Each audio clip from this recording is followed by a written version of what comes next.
Adapun tanda-tanda orang yang dicintai oleh Allah, lihat agamanya.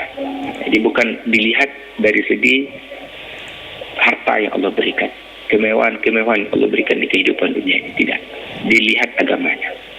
Maka dia senantiasa berzikir pada Allah. Kemudian semangat, lihat pula semangatnya untuk beribadah, lihat pula semangatnya untuk solat malam, lihat pula semangatnya untuk membaca Al-Quran. Kalau dia dicaci, dimaki, dihina, difitnah dan segala macam, dia ikhlas dan ridho. Dia menganggap itu adalah kado terindah yang Allah berikan bagi dirinya dalam kehidupan ini. Jadi tanda-tanda pada hadis Tirmizi ini Allah jelaskan adalah bagaimana Allah memberikan taufik kepadanya untuk beramal soleh sebelum kematiannya. Salah satunya adalah jalan ini adalah berzikir, melakukan ibadah dan segala hal kebaikan-kebaikan yang Allah giring, yang Allah berikan pertolongan kepadanya untuk senantiasa ia melakukan dalam kehidupan. Dan ketika itulah, ketika dia beramal soleh lah, maka Allah perintahkan kepada malaikat pencabut nyawa atau malaikat Israfil untuk mencabut nyawanya. Nah, tugas malaikat ini itu tidak melihat entah apa, entah sedang beramal soleh, entah sedang melakukan kejahatan, sedang melakukan kemaksiatan, itu malaikat tidak mau tahu. Yang penting kalau ada tugas diperintahkan oleh Allah untuk mencabut nyawanya, dah dicabut nyawanya. Jadi orang-orang yang dicintai oleh Allah ini adalah yang diberikan kesempatan oleh Allah untuk melakukan ketaatan, diberikan oleh Allah taufik untuk melakukan amal soleh sebelum datang kematian mereka. Maka yuwaffiquhu fi amali khair. Allah berikan pertolongan pada mereka untuk melakukan amal soleh, sehingga waktu itulah Allah perintahkan untuk mencabut nyawanya. Lalu apalagi yang tanda-tanda orang yang beramal soleh? Yang kedua adalah Allah senantiasa memberikan keselamatan, memberikan jaminan keselamatan dari segala bentuk siksaan, dari segala bentuk mara bahaya, bencana-bencana yang akan menimpa dirinya. Ya Allah menjamin keselamatan bagi mereka yang senantiasa Allah berikan taufik untuk beramal soleh. Lalu adapun orang-orang yang dibenci oleh Allah adalah kebalikan daripada itu. Allah tutup jalan taufik bagi dirinya untuk melakukan amal-amal soleh. Allah tutup bagi dirinya untuk senantiasa berzikir. Allah tutup bagi dirinya untuk beribadah, untuk bangun malam, untuk ikhlas menerima apapun yang Allah berikan dalam kehidupan ini.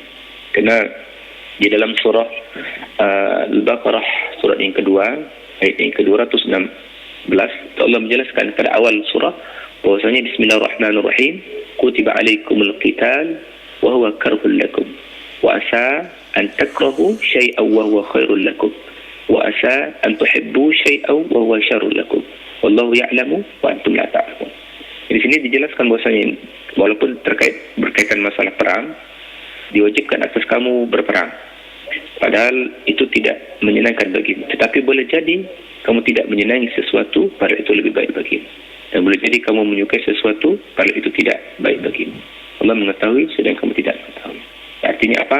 Bahwasanya baik dan buruk itu ukurannya bukan ukuran kita, tapi ukuran Allah dan Rasulnya. Kalau kita sudah melakukan kebaikan dengan standar Allah dan Rasulnya, maka dipastikan itulah orang-orang yang Allah berikan kesempatan untuk mendapat cinta Allah, dan Allah berikan kesempatan untuk mendapatkan pertolongan Allah.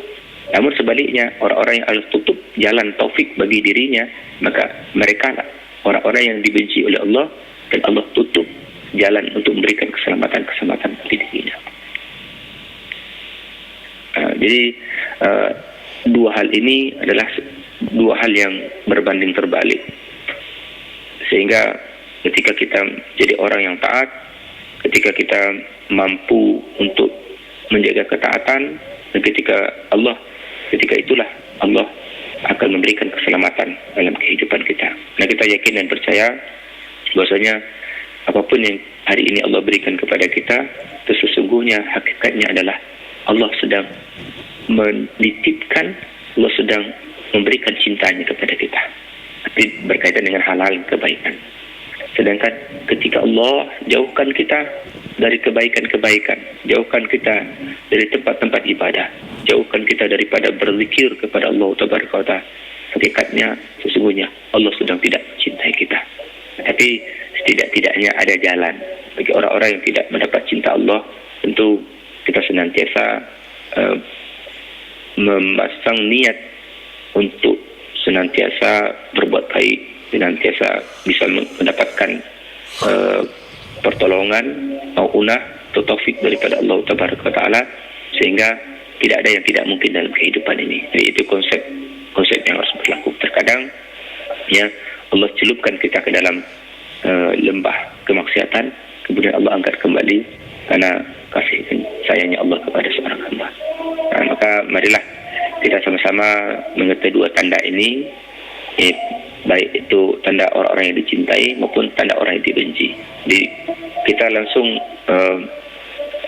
mengecek kepada diri kita masing-masing, apakah tanda di antara dua tanda ini, baik tanda orang yang dicintai maupun orang yang dibenci, kira-kira kita ini masuk ke tanda yang mana? Apakah tanda orang yang dicintai oleh Allah? Karena kebaikan-kebaikan itu sesungguhnya hakikatnya adalah kehendak daripada Allah Taala. Begitu juga sebaliknya, apakah kita tergolong kepada orang-orang yang ditutup oleh Allah? Ya Allah